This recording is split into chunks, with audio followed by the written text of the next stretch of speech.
in China recently. And we are thankful to China, they are helping us. They are building this CPEC here. They are providing a lot of opportunities to us. One of those tested friends we have is China. But mind it, no Pakistanis can even dare to think of killing any Chinese. And this is what I told to even Chinese leadership also.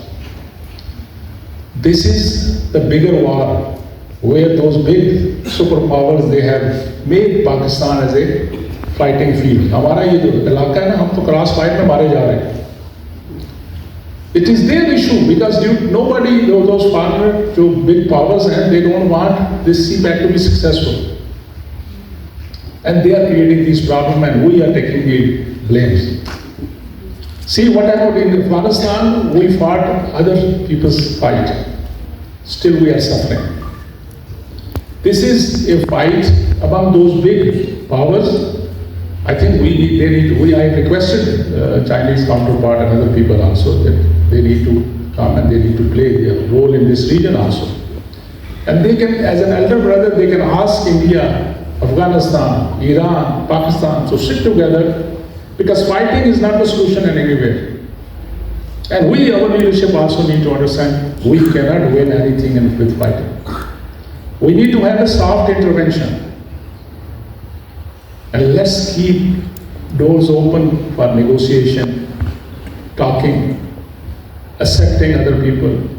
मैं कहता हूँ ना कि जीतना भी सीखो, हारना भी बर्दाश्त करना सीखो.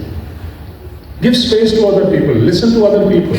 And this is how this can be true for even within family, within a neighborhood, within a city, within a province, within a city country, and among different countries living together. The only intervention is required is soft intervention. Let's use education as a diplomatic tool. Let's use R&D because the challenges the world is facing are almost same for everybody. Climate change, food security, intolerance, terrorism. Look what is happening in Gaza. Look what is happening in Lebanon. What is happening in Syria. Should we be proud that we have done wonder in technology? Should we be proud that we have done wonder in science? Because people in Africa still die with contaminated water. So we need to understand, and enough this destructive science and destructive technology. We need to come and shift to constructive science and constructive technology so that this world should become heaven rather than hell. So who is going to do it? You, I, this policymaker, academia people, we need to create hope in the world so that of course technology is coming. But unless that technology is creating something good for humanity, it is useless. Whatever research we are doing, if it is not solving your problem of your neighborhood, you are wasting your time. So let's work together. Countries need to work together. Researchers need to work together so that we should solve the problem of society, solve the problem of humanity, and through technologies, inshallah, we can do those type of things. With these thoughts, ladies and gentlemen, I want to thank you once again for patient listening.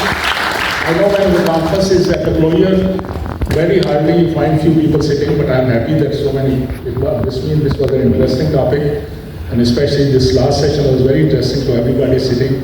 Thank you very much. Thank you for giving me this honor and patient listener. I thank you all. Pakistan Zindabad.